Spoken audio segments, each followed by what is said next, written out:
The X-Zone Radio Show with Rob McConnell is largely an opinion talk show. All opinions, comments, or statements of fact expressed by Rob McConnell's guests are strictly their own and are not to be construed as those of the X-Zone Radio Show or endorsed in any manner by Rob McConnell, Relmar McConnell Media Company, the X-Zone Broadcast Network, its affiliated networks, stations, employees, or advertisers.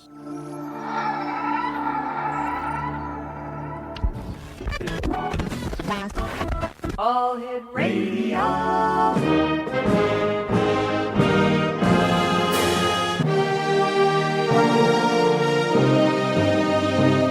Welcome to the X Zone, a place where fact is fiction and fiction is reality. Now, here's your host, Rob McConnell.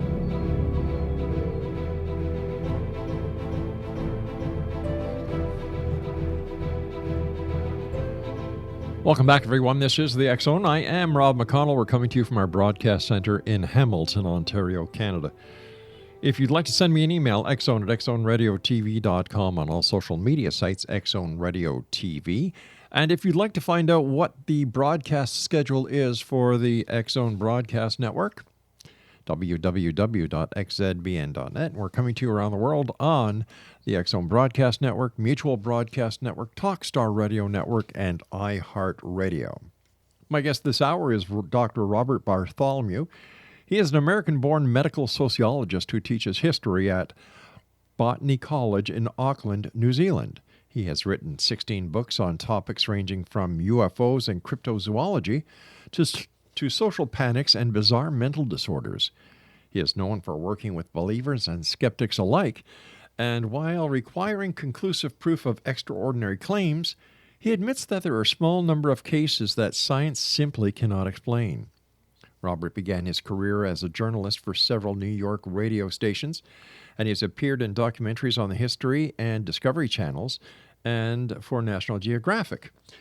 He has published over 60 articles in science journals, including the British Medical Journal and International Journal of Social Psychiatry. His books include the Encyclopedia of Extraordinary Social Behavior with Hilary Evans, A Colorful History of Popular Delusions with Peter Hassel, The Untold Story of Champ, A Social History of America's Loch Ness Monster, and that was in 2012, and Bigfoot in the New York and New England, Documented Evidence, Stranger Than Fiction, and that was with Paul Bartholomew. For more information about Robert, his website is www.robertebartholomew.com. And Robert, welcome to the X-Zone. It has been a long time since you were with us. You are one of the busiest people in the field that I know. Yeah, look, I get very excited about these topics, and some people get concerned about them because of marginalized beliefs. But I am a sympathetic skeptic. I grew up looking for UFOs and Bigfoot. A lot of my friends are interested in this phenomena. And one thing I'm certain about is that you have overwhelmingly ordinary people who are reporting extraordinary things. And most people aren't hoaxers. Most people aren't making things up. They are honest, sincere people trying to understand something that happened to them in the world around them. So how come there isn't, after all these years of research, going back to 47 with the Roswell case to present times, and even with the advance of technology, there still isn't that smoking gun proof that UFOs are real? How come? Well, there are UFOs. There are objects in the sky that people can identify. And people see Bigfoot all over the world. And it's a conundrum in that they see it in New Zealand. It's the Coromandel Man. They see it in Russia. It's the Almas. In Florida, the Snallygaster, right? So people are reporting these phenomena. They're experiencing them. People see ghosts. About a third of people in surveys say that they have reported seeing a ghost. The question is not that these phenomena occur, it's what are they? is a ghost a spirit of someone who is deceased? Is a UFO an extraterrestrial spacecraft? Is the rustling in the woods a Bigfoot? And so as a scientist, I'm very sympathetic, but I need the body of the live or dead space alien in front of me, or Bigfoot, to be able to have more conclusive proof. For Bigfoot's very interesting because throughout the entire history of the world, there's never been a fossil body or bones found of a Bigfoot creature. Yet people see it all the time, all over the world. So that's really interesting and fascinating. Even if Bigfoot doesn't exist, it's a topic that scientists should take seriously because so many people are reporting and experiencing these phenomena, just like UFOs. I always take witnesses seriously. I take these subjects seriously, but I try not to take myself too seriously. I'm involved in this. Number one, first and foremost, I want to find out what's really going on. I also find it interesting, to get a call at 2 o'clock in the morning. Someone claims to have seen Bigfoot down the road or something, or claims to have seen an unidentified flying object or an extraterrestrial spaceship or talk with space aliens. I find that fascinating. And so that's why I do it. But I also want to try to get answers as well. When it comes to Bigfoot, I agree with you. The fact that there's never been a cadaver found, there's never been a bone found or a fossil found, leads me to ask the same question you do. Well, then how come people are seeing it? Could this be just like the children who swear up and down Christmas Eve they see Santa Claus in the sky being pulled by 8 tiny reindeer, even though we know Santa Claus doesn't exist? It's funny you should say that, because when I was about 8 years old, it was about midnight in Whitehall, New York, and I heard this sound on the roof. And I put my head under the covers, knowing that it was Santa Claus landing with his sleigh. And in retrospect, I'm guessing some snow had come off the roof. Right. But to me, it's real. Yeah. And to a 6-year-old boy who believes in the Easter Bunny or the Tooth Fairy, it is real to them. And to me, this is what's so fascinating, is that there have been so many reports all over the world, and often these Bigfoot reports are very similar and very uniform. There's a guy in Australia now who has an interesting theory about Bigfoot, that the Neanderthals were living with human beings, Homo sapiens, coexisting at the same time, and they were actually much more animalistic than the Homo sapiens, and they terrorized Homo sapiens, and that somehow deep in our DNA we're pre-programmed in the night to see ape-like creatures as part of our defense mechanism. Yeah. Makes a lot of sense. So with it's fascinating. But we also have to be careful when we look at these phenomena, because I believe that a majority of UFO sightings and a majority of Bigfoot sightings can be easily explained through social psychology. For example, when they had the famous Martian panic in 1938, Orson Welles broadcast that War of the Worlds broadcast. And that also was in Canada, by the way. There were radio stations that carried that broadcast in Canada, and some people were frightened, but most of the people were near the epicenter of the broadcast, which was Grover's Mill, New Jersey. Well, what was interesting was when people listened to the broadcast, there were phone calls to the police from people in New Jersey and New York saying things like, now the radio talked about these heat rays and poison gas. People were telling the police over the phone that they could feel the heat rays as described on the radio. People were actually choking, talking to the police, saying that they could smell the poison gas. And so we have to be careful, because as Carl Sagan once said, wherever we have strong emotions, we're liable to fool ourselves. One really interesting example was in Grover's Mill, New Jersey, where the Martians supposedly had landed. There was a report there. It was very foggy that night, and some local residents got guns and went out, and a couple of them saw what looked like the outline of one of these giant tripods of the Martians in the distance, and they fired at it. Oh, no. And in the morning, when the fog had cleared, they saw that there were bullet holes in the local water tower.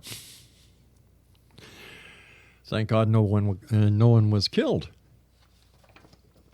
How does the power or the belief factor in someone's belief that Bigfoot is real, that somebody believes that ghosts are real, somebody believes in extraterrestrials? What percentage of the formula does this play in your professional opinion when it comes to sightings? I've always said believing is seeing. You always hear people say, well, seeing is believing. But if you believe something, you'll see it. And then you hear a rustling in the woods, Yeah. all of a sudden your mind can fill in the rest, and you see what you want to see. There was a really interesting case a number of years ago in Rotterdam in Europe. All right, what we're going to do here, Robert, is we're going to take a first break. I don't want to interrupt you when we come back. Exonation Dr. Robert Bartholomew is our guest. www.robertebartholomew.com.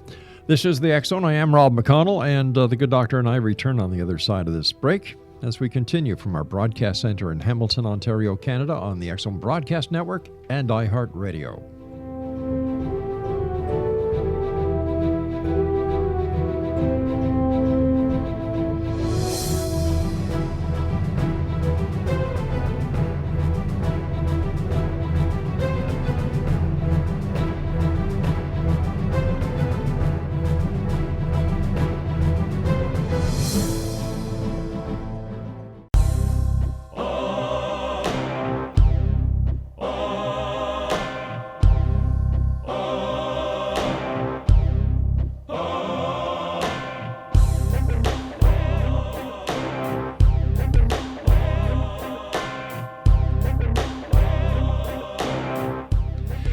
Whether you're a skeptic or a believer, join me, Rob McConnell, Monday through Friday from 10 p.m. Eastern until 2 a.m. Eastern, right here in the X Zone from our broadcast center in Hamilton, Ontario, Canada, on the X Zone Broadcast Network, iHeartRadio, Mutual Broadcast Network, and Talkstar Radio Network. Dr. Robert Bartholomew is our special guest this hour. www.robertebartholomew.com.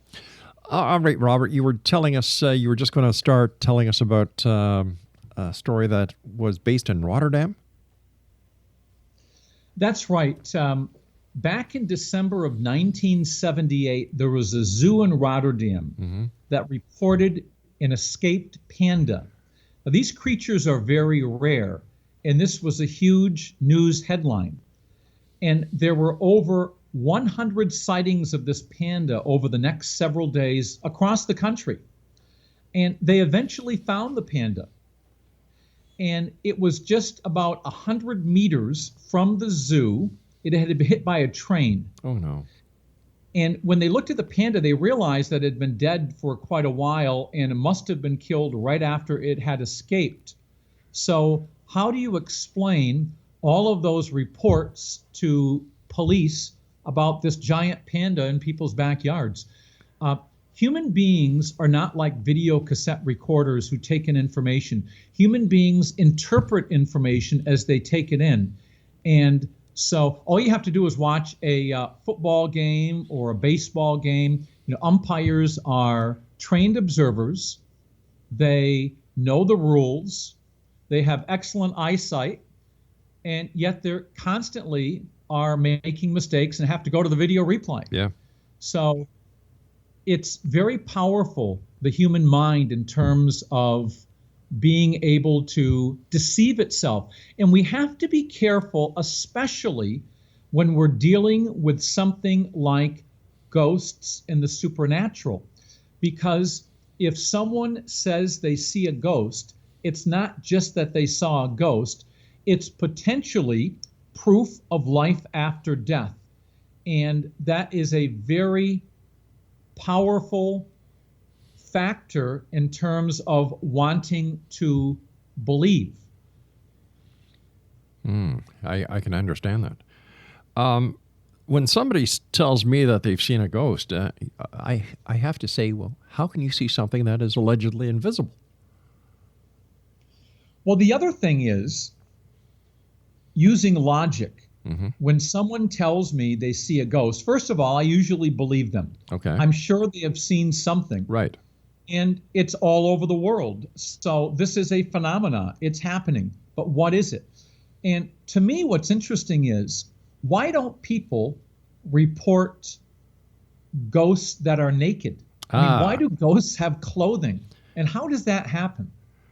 That's an excellent question. That is an excellent question. Another question is that I have asked is, why don't we see ghosts of Neanderthals? Why don't we see ghosts of people that are totally from our history, way back in history, instead of the recent apparitions that appear? And if ghosts are real and they're part of the existence of this world, then there should be a lot more sightings than there are right now. And are there animal ghosts? Are there insect ghosts? So what you're saying really would be evidence for the psychosocial hypothesis, which is that this might be some type of human creation. I agree.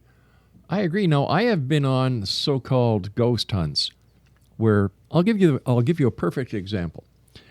About 20 years ago, when I was at CKTB in St. Catharines, I was invited to go along to the haunted Fort George in Niagara-on-the-Lake. As we're going through the tour with Kyle Upton, who was running the tour at the time, people were saying that they could hear a little girl talking coming from a barracks. Another person said they heard a violin coming from a barracks. And as soon as these people started saying, I can hear something, I can hear a little girl, then the majority of the group also heard the violin and the little girl. Now, what really confounded me and made me very suspicious about what was going on was that the Fort George, where it presently is in Niagara-on-the-Lake, has been totally reconstructed, and none of the original parts of the fort, which were 500 feet away from where the fort sits today, how could they be hearing something that had nothing to do with the existing structure? And yet, one person heard it, then more people heard it. We did an experiment downtown Toronto on the corner of Bloor and Yonge. I just stood up on the corner, and this was for another radio station, and just looked up into the sky. There was nothing up there. I was looking straight up. A crowd gathered to see what I was looking at, and within minutes, people saw something in the sky that wasn't there. There was a really interesting example of that occurred at Loch Ness a number of years ago, where a researcher pulled his car over by the lake and was just pointing at the lake. And other cars pulled over, and people thought they could see the Loch Ness monster. And somebody even drew a sketch of it, but there was nothing there. The mind is very powerful, and people can see things that aren't there. And that's why we have to be so careful. My motto is, when you hear the sounds of hoofbeats in the night, first think horses, not zebras, because we have to be very careful. We can very easily fool ourselves. However, at the same time, there is that small percentage of really interesting phenomena out there that science in 2018 doesn't fully understand. And we have to separate that from all this noise that's around us and not get sidetracked by, for example, the 98% of the sightings of UFOs that are natural or man-made phenomena, a variety of things. Same thing with Bigfoot reports. Same thing with ghosts and people going into haunted houses and you hear a noise or there's a spike in electromagnetic activity in the corner of the room. I mean, I'm not sure how that proves that there's some kind of spirit there. Yeah. But there really is interesting phenomena out there that's not fully understood. But most of this, I think, is getting lost in the noise. Most of what we're looking at is the noise. Is it also possible, Robert, that not only do we not fully understand the phenomenon, but we don't fully understand ourselves?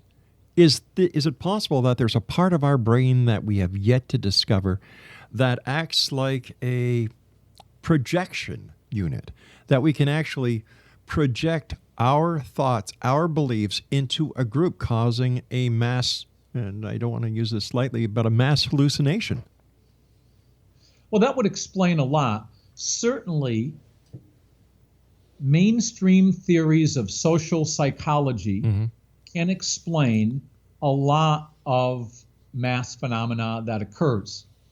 The question is there some other, like, to me, that would be most interesting with the uniformity of the Bigfoot phenomena worldwide. Right. And how that has occurred, although it has changed over time because it used to be the wild man of the woods, but it's always been there. We've always had that. And if there is some kind of fear of Neanderthal and it's in our DNA, is there some, are we creating this and projecting it through something in our mind? Is it just a psychological phenomena? That's to be determined. But what I do know is no one's ever come up with a body. No one's ever come up with fossils or bones, a body that people have been able to verify before it suddenly disappeared. And there's no fossil record of this creature that people are citing. So as a scientist, you have to be skeptical because hundreds of years ago, people saw fairies all over the place. And even what's that famous saying with Santa there? Yes, Virginia, there was a Santa Claus. He says in there, there are fairies around. No one would question that. So we have to be careful. And I come back to what Carl Sagan said, wherever we have strong emotions, we're liable to fool ourselves. Just because someone sees a UFO, UFOs and Bigfoot are very powerful symbols because it's not just that someone saw a UFO. UFOs have connotations of extraterrestrial spacecraft. And if someone were to see an extraterrestrial spacecraft, that is not only exciting. If they were to make contact with us, perhaps they could transfer their technology and make ourselves immortal. So in a way, I view the symbol of UFOs as a substitute for God in a secular age, in the decline of religion. And the same thing with Bigfoot. Every time somebody says they see Bigfoot, it's an anti-scientific symbol. It's saying, science says Bigfoot doesn't exist, but John Doe down the road saw it. So it erodes the confidence in science. It challenges science. Robert, please stand by. You and I have to take another break. Exonation. Dr. Robert Bartholomew is our very special guest this hour here in the X Zone. For more information on Robert, www.robertebartholomew.com. And the good doctor and I return on the other side of this break as we continue here in the X Zone from our broadcast center in Hamilton, Ontario, Canada. Don't go away.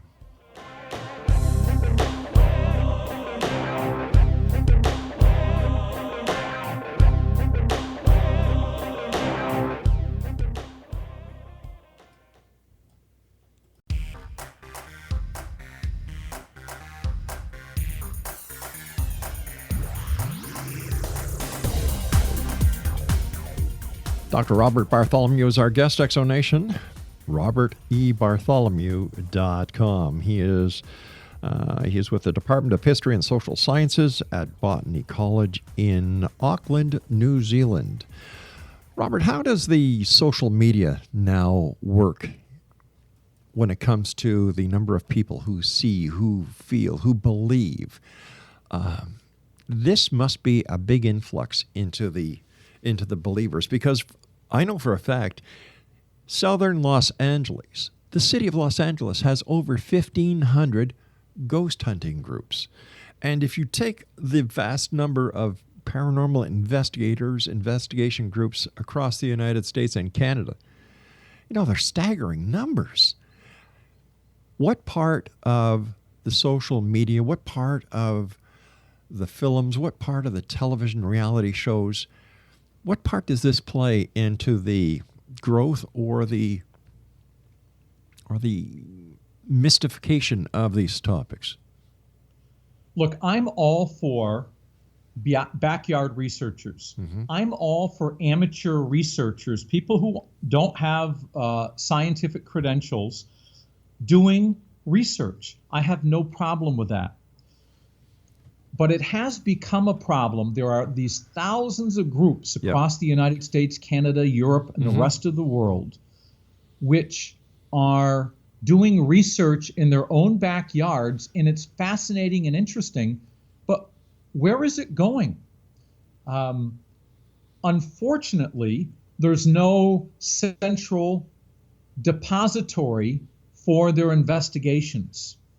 And unlike the scientific community, you have journals that you publish in, but we don't have that here. And that's unfortunate. And you also need to have a certain level of standard in terms of how you're going to investigate to try to take out the human part where you can actually influence the investigation yourself. And this is very unfortunate because we have all this potential. And it would be good if these researchers could get together and have a common publication and have common standards. Unfortunately, it tends to go in the other direction. You get, and I've noticed this for years and years with the UFO groups, especially with the Bigfoot groups, and even with the paranormal groups. You get, and lake monster groups, you get infighting. You get one group fighting another group. And it's very unfortunate. It's like, you know, they want to be the ones to come up with the definitive proof and get all the credit. And I feel it's just very unfortunate. And we have to come together, record all this interesting information that's happening. And look, if somebody is at a house right now and claims that there's a poltergeist phenomena going on, have a network where you can identify that house and get recognized scientists to come in and evaluate what's going on very quickly. I think that would be a partial solution that would help to legitimize this phenomenon. I agree with you 100%. And whenever I'm out speaking and meeting the public, especially paranormal investigators who don't want to share the information, I say, you know, in police work, as a police investigator, we had access to, up here in Canada, it's CPIC, the Canadian Police Information Center. And in the United States, it's NCIC. And we share information. We don't hide everything. We don't hog everything, because the only way to solve a crime is by sharing information, sharing the evidence. And of course, this builds up the case. And I don't know how many times I've talked to these groups about sharing information or coming up with a central data bank like MUFON has done. They want no part of this. No, we'd rather do it ourselves.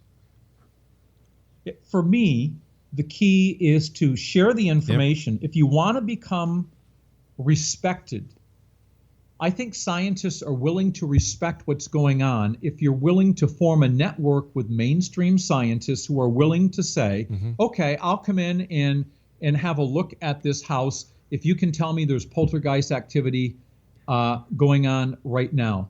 You know, that is so important. The other thing that I've noticed is, now I've published in a number of mainstream science journals, medical journals, and when you do that, and when you publish your findings, you have to be able to take constructive criticism. And a lot of the Bigfoot researchers, UFO researchers, paranormal researchers don't take constructive criticism well. They take it as a personal attack, when in fact, that's what science does. Science has to ask some hard questions. It's not a personal attack, but we need to ask those questions. And unfortunately, because you're dealing with so many people who are not scientists, and I have no problem with that, but because they're not scientists, they tend to take these as personal attacks, and they come out fighting, and then this Bigfoot group isn't talking to that group, and there's a secret spot that they know about that they think Bigfoot is there. And it's really unfortunate because there are some, and I'm sure you know this, there are some really, really sordid, hostile feuds that are going on right now in the Bigfoot community and in the paranormal community. Exactly. And it does not help the cause. No, it doesn't. Especially among scientists. It doesn't. And, I'm glad that you're out there doing the great work you do. And hopefully one day we'll be able to get everything together. Another analogy I use when I'm out is that we all have a piece of a jigsaw puzzle in our pocket. And if we were all to go to a big table, flip that piece over and work on this puzzle, whether it's the UFO phenomena, whether it's the ghost, any aspect of the paranormal or Bigfoot, work on it together, we would find answers. And nobody says the answer we are going to find is the conclusive answer, but it'll be a step in the right direction. So I agree with you 100%, Robert. I understand that you were the first scientist to publish an article in mainstream medical journal on the reports of a sonic attack on the U.S. Embassy staff in Cuba, causing brain damage. What did you conclude? Well, that was in the Journal of the Royal Society of Medicine. It just came out in this past December issue. You got these 24 American staff affected, several Canadians. Mm-hmm. And they've got headaches, dizziness, nausea, fatigue, memory problems, insomnia. There's a whole list of things, but the big ones that get attention are concussion-like symptoms and changes to the white matter tracts in the brain. Right. And government officials in the U.S. have been leaking this information that there was a sonic attack. Donald Trump has said he believes the Cubans are involved. Mm-hmm. When you look at this, Rob, on its face value, it sounds very believable. It sounds like someone has pointed some kind of sonic weapon at the U.S. Embassy and they're targeting Americans. But when you look at the facts, that's not what happened. Almost all of these so-called attacks took place in either people's homes or in one or two major hotels in Havana. Mm. It's happening all over the place. And there are a lot of people around when these are affected. People are like, they're standing in the hotel, yep, and they'll feel unwell, and they're standing next to people. They'll feel unwell, and they'll hear a high-pitched noise. And so what I think this is mass psychogenic illness, mass suggestion. And people say to me, how can that be? That's ridiculous. White matter changes in the brain, concussion-like symptoms. But when you look at the literature, as I have, on acoustical weaponry, it's clear those white matter changes in the brain, concussions, there's never been any association whatsoever with acoustics. It's not possible with the known laws of physics for that to happen.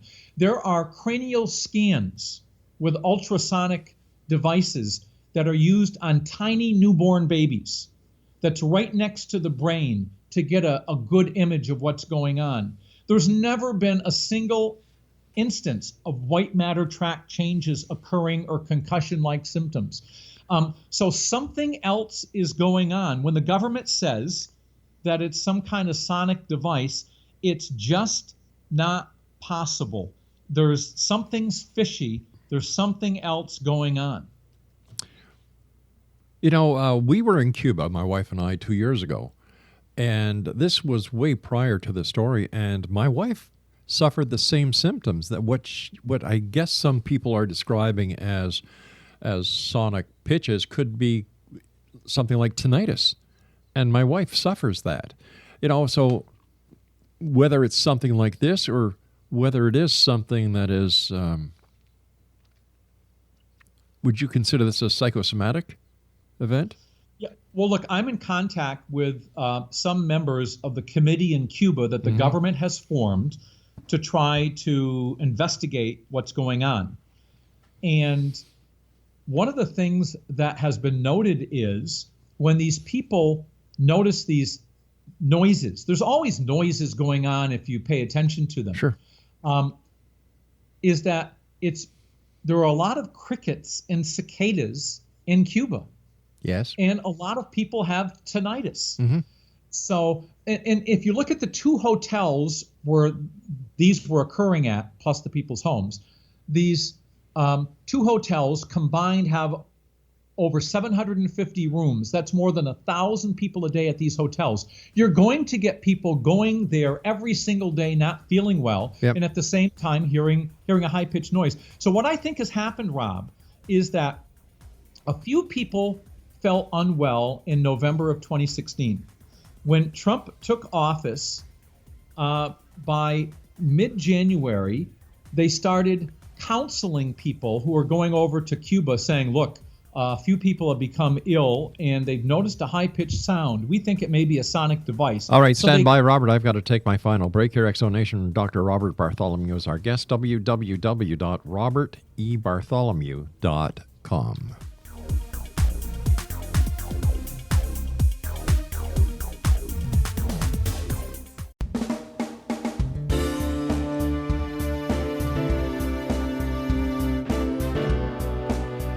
Welcome back, everyone. Dr. Robert Bartholomew is our guest this hour. www.robertebartholomew.com. Robert, you've also written a recent book called A Colorful History of Popular Delusions. What is a popular delusion?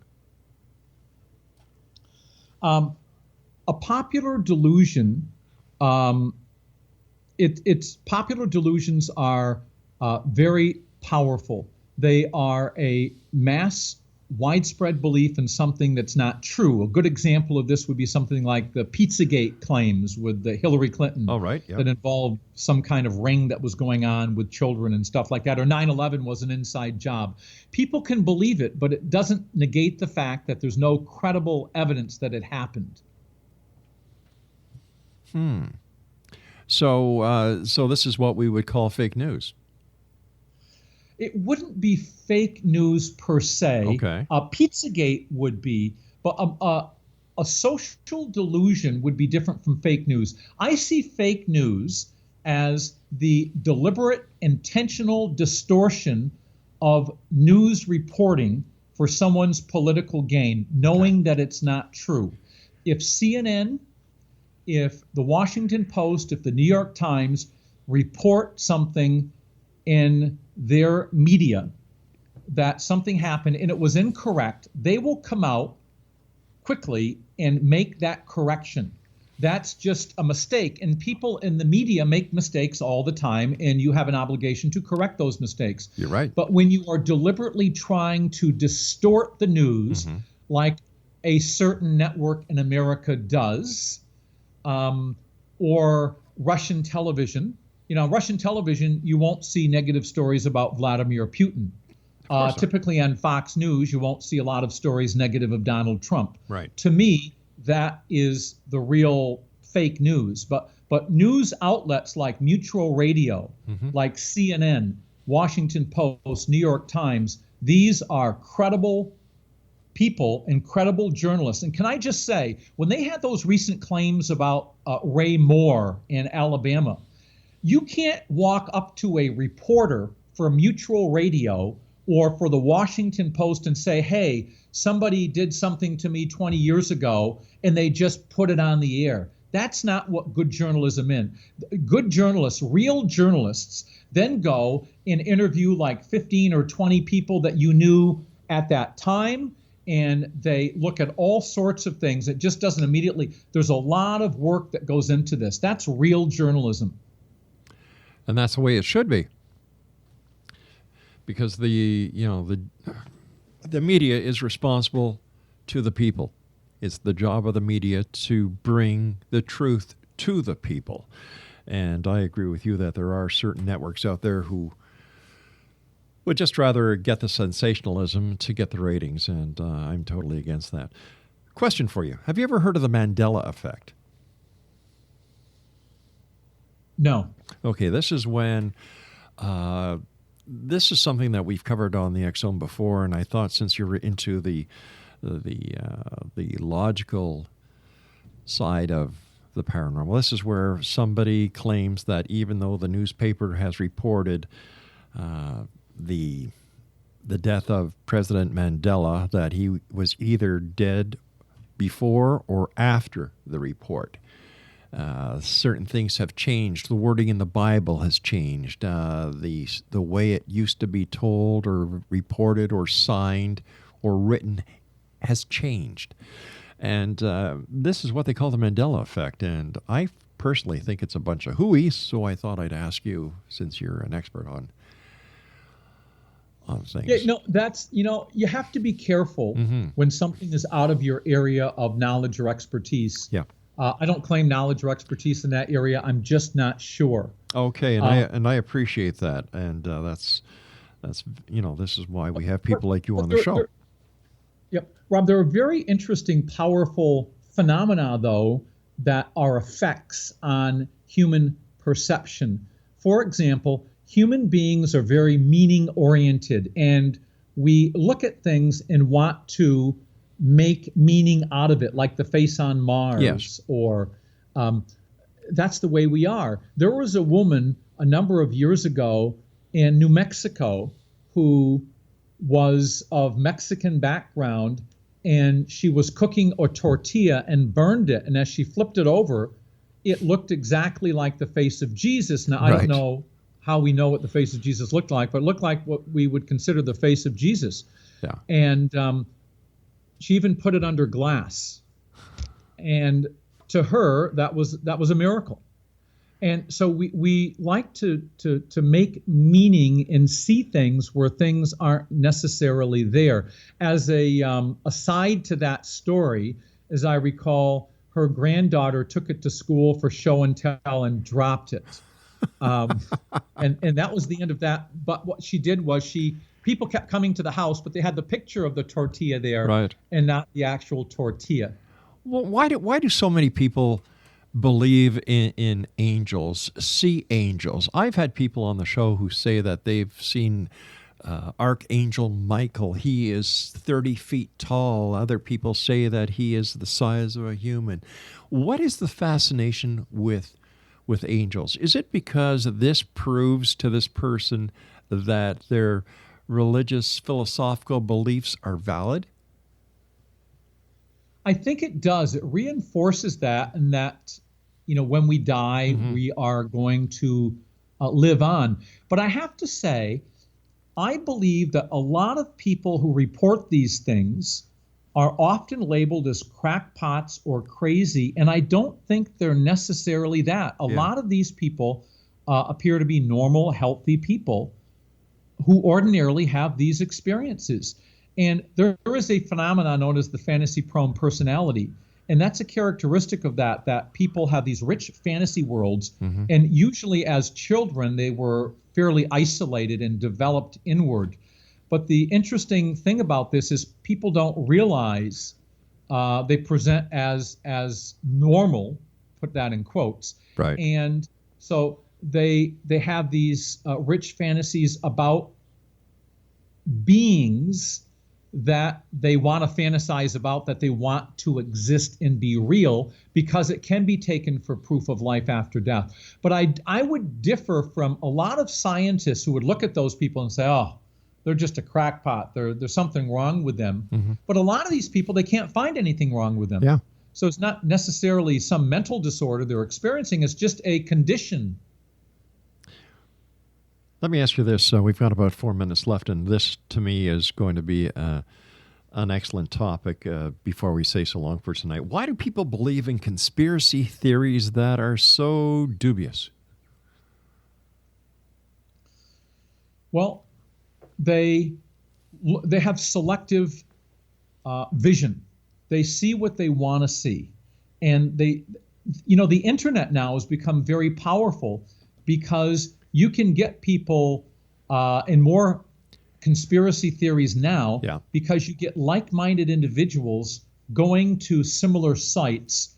And in the past, for example, a neo-Nazi or somebody might just be isolated from most of society, but now they can go to websites and they can converse with like-minded people.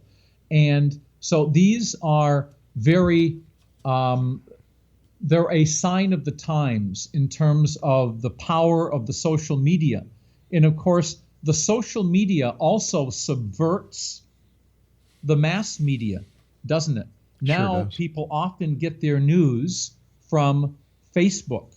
And even if you're talking about the President of the United States, you know, they're getting their news from Twitter and other places like this. And so I think the social media has a big role to play in this. You know, I look at the internet as being the largest septic tank that man has ever created because there's more crap in it than there is anything else. And unfortunately, there's no way to control it up to this point. But when we look at the news that is available on Facebook or any of the other social media sites, the majority of the news is not vetted. It just comes out of somewhere, it's put up there, and there are still people in today's society, my friend, who believe that if it's on the internet, it has to be true. Yeah, it is truly a sign of our times. And look, radio broadcasts like yours, who are open to talking to people on both sides of the fence and people who are sitting on the fence, I think that is our best defense against things like this, and having very frank, open-minded discussions on these topics. And you can't just ban beliefs from Facebook, and they've tried to ban neo-Nazis from Facebook and other social media accounts. But when you do that, they tend to come back even stronger. It's like, look, they're trying to silence us. And it can have a boomerang effect and actually backfire. So I just think forums like this, open, honest discussion with experts, is the best solution we have at this time. It's not censorship. No, it's not. All we want to do are get as many sides of the story out there. And like I said before, I believe the truth is out there. And this is why we've been doing this show now for 27 years this year, is to try and get as many sides to a story so that we can find out what the truth really is. Robert, I want to thank you ever so much for joining us here in the X Zone. The door is always open to you, my friend. Just send us an email and we'll get you on as soon as we can. So until then, take care of yourself. And once again, thank you so much for joining us. Thank you from New Zealand. Dr. Robert Bartholomew has been our guest this hour, X Zone Nation. For more information about Dr. Robert, visit his website at www.robertbartholomew.com. I'll be back on the other side of this break at 6.5 minutes past the top of the hour as we continue here in the X Zone with yours truly, Rob McConnell, from our broadcast center in Hamilton, Ontario, Canada. Don't go away.